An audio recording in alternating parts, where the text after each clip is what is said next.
Welcome back to Chronicles on the Focus, the podcast where we delve into the lives of influential figures throughout history. Today, we're tackling a real titan of the scientific world, the man who revolutionized our understanding of life itself, the one and only Charles Darwin. Oh, Bob, you're right. It's hard to imagine a world without Darwin's groundbreaking theory of evolution. We're talking about the guy who dared to challenge the established order and opened up a whole new way of thinking about how life on Earth came to be. Absolutely. And there's so much more to Darwin than just the famous finches on the Galapagos Islands. We're going to dig into his fascinating life journey, his early influences, and the incredible impact his work has had on our understanding of the natural world. So, let's start at the beginning. Darwin wasn't exactly a model student, was he? That's putting it mildly. He was a bit of a rebellious soul, especially when it came to medicine. He found the medical school lectures incredibly boring, and surgery, well, let's just say he wasn't a fan of the blood and guts. I can't say I blame him, but what about his studies at Cambridge? Didn't he make a bit more of an effort there? Well, he did improve his focus, but even then, he was more interested in writing and shooting than academics. He did develop a passion for beetle collecting, which eventually led him to meet John Stevens Henslow,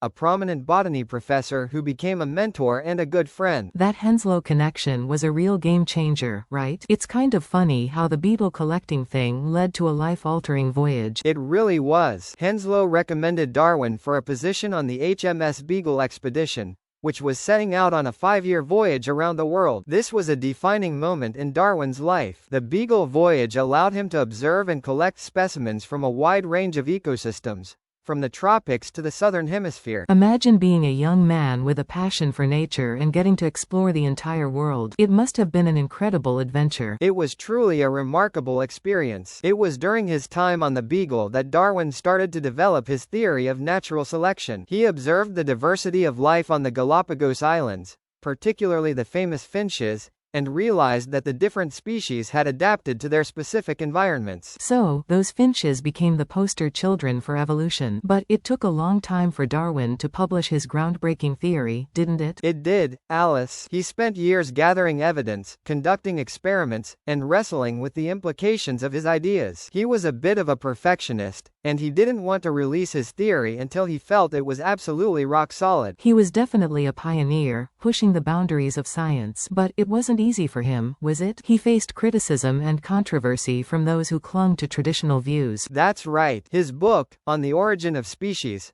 was a bombshell when it was published in 1859. It sparked a fierce debate about the nature of life, and Darwin's ideas shook the foundations of religious and scientific thought. And yet, despite the opposition, Darwin's theory eventually prevailed and became the cornerstone of modern biology. He truly changed the way we think about the world. He did, Alice. Charles Darwin's legacy is truly remarkable. He showed us that life on Earth is a dynamic, ever-evolving process, and his work continues to inspire and challenge us to this day. That's why he's such an important figure, Bob. He's not just a name in a textbook. He's a reminder of the power of curiosity, observation, and scientific exploration. Well said, Alice. And that's all the time we have for today.